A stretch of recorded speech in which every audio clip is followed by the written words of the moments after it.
¿Hay clima de reforma constitucional en el país? Tengo enormes dudas. Claramente no es un tema que esté en el centro de la agenda. Hoy uno dice, bueno, terminando el primer año del gobierno, los balances se orientan en otra dirección. ¿Esto quiere decir que no es necesaria una reforma constitucional? Bueno, recordemos la reforma del 66, la Constitución del 66, que es la que rige, porque en definitiva la reforma constitucional del 96 es un agregado. Los juristas, la mayoría, plantean la Constitución uruguaya de 1967 actualizada básicamente con reformas electorales en el año 97. Surgió en medio de un debate, la izquierda estaba en contra, había 4 proyectos de reforma. No es sacralizar la Constitución vigente, no es decir que no tiene ningún problema, el hecho de señalar algo que me parece que rompe los ojos, que no hay un clima de reforma constitucional. Bien, acá sin embargo, los partidos tradicionales plantean que están dispuestos a hablar y...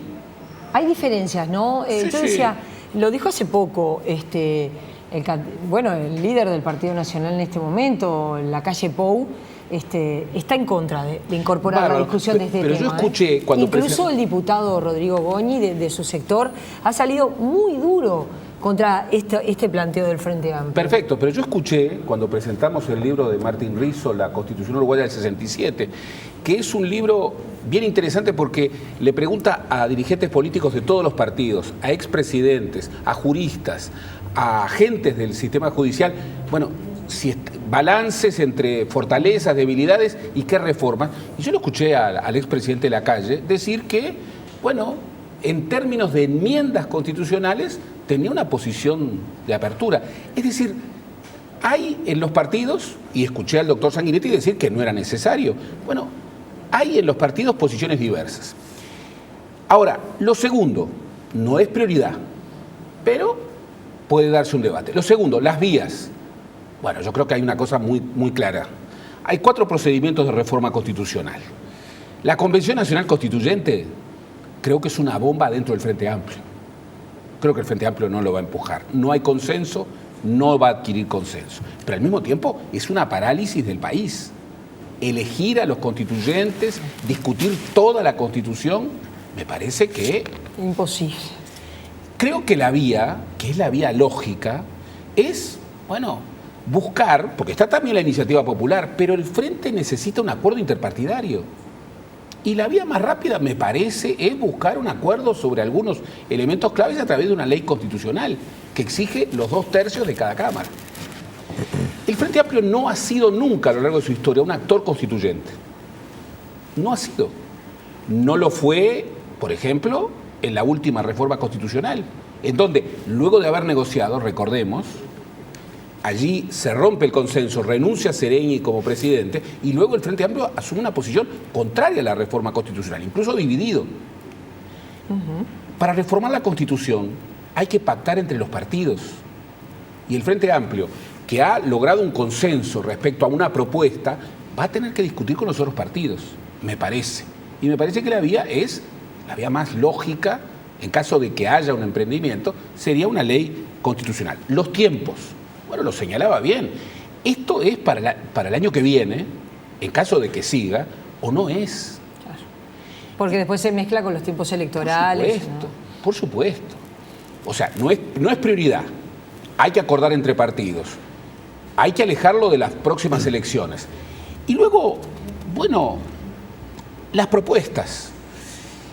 Los 10 puntos de consenso del Frente Amplio, yo creo que son puntos que, en primer lugar, y esto es importante, no plantean una reforma refundacional.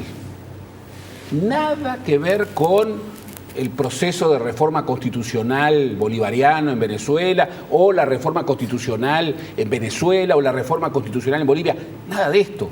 Son elementos... Cambios. Algunos de los cuales, como ustedes han visto, pueden llegar a acuerdos. Por ejemplo, el Frente Amplio vuelve a lo que había sido una tradición del Frente Amplio previo a ser gobierno, que es, bueno, aumentar el peso del Parlamento.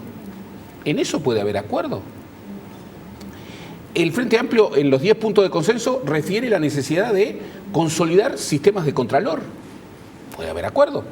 Es más, hay una demanda de la oposición en el sentido de aumentar el peso del contralor respecto al Poder Ejecutivo. Bueno, puede haber acuerdo. Hay, por ejemplo, un debate en donde el de acuerdo es más difícil a propósito del tema de derechos humanos, que es si la Constitución habilita a través del artículo 72, bueno, la incorporación del derecho internacional de los derechos humanos, lo cual nos lleva a otro tema muy complejo, que es la convencionalidad. ¿Cuál es la relación entre el derecho interno y el derecho internacional? Cuando el país aprueba un tratado internacional de derechos humanos, por ejemplo, lo hace Estado de derecho propio. ¿Qué pasa cuando se cree que hay colisión en uno o en otro? Bueno, acá hay un elemento para discutir. ¿Cuál es la posición de los otros partidos? Por ahora, la mayoría dentro de ambos partidos parece inclinarse por establecer, con mayor o menor énfasis, que no hay un clima de reforma constitucional. Y si no hay acuerdo interpartidario, si el Frente Amplio, bueno, de alguna manera decide llevar solo una propuesta de reforma constitucional, bueno, yo creo que adquiere un enorme riesgo. ¿Por qué? Porque cuando un partido no acuerda con los otros partidos, si lleva él una propuesta de reforma constitucional y el proceso de reforma constitucional se convierte en un plebiscito sobre el gobierno. Le pasó al primer vallismo. El año que viene se van a cumplir 100 años de una elección fundamental en la historia política del país. La primera elección con voto secreto, el 30 de julio de 1916. El vallismo impulsó la propuesta de reforma colegiada. Cuando fue a elegir constituyentes, la oposición ganó. Era la primera vez que la oposición le ganaba al gobierno en un proceso electoral. Al Frente Amplio les puede pasar lo mismo. Incluso, si el acuerdo interpartidario es débil, puede pasar otra cosa que ya pasó en el país. Nosotros nos olvidamos, pero en el año 94 había una mini reforma, la llamada mini reforma, que era respaldada no solamente por todos los partidos, sino por todos los candidatos presidenciales. Y la ciudadanía dijo no, y rechazó por mayoría fuerte la propuesta de reforma constitucional. Entonces, ojo, la reforma constitucional no parece estar en el centro de la agenda ciudadana, lo cual no quiere decir que se discuta para mejorar una constitución que tuvo un origen debatido. Los tiempos son cortos y las vías, bueno, hay alguna vía, yo creo realmente que la convocatoria de una Convención Nacional Constituyente paralizaría el país y sobre todo el gran afectado sería el gobierno, que tiene otras prioridades.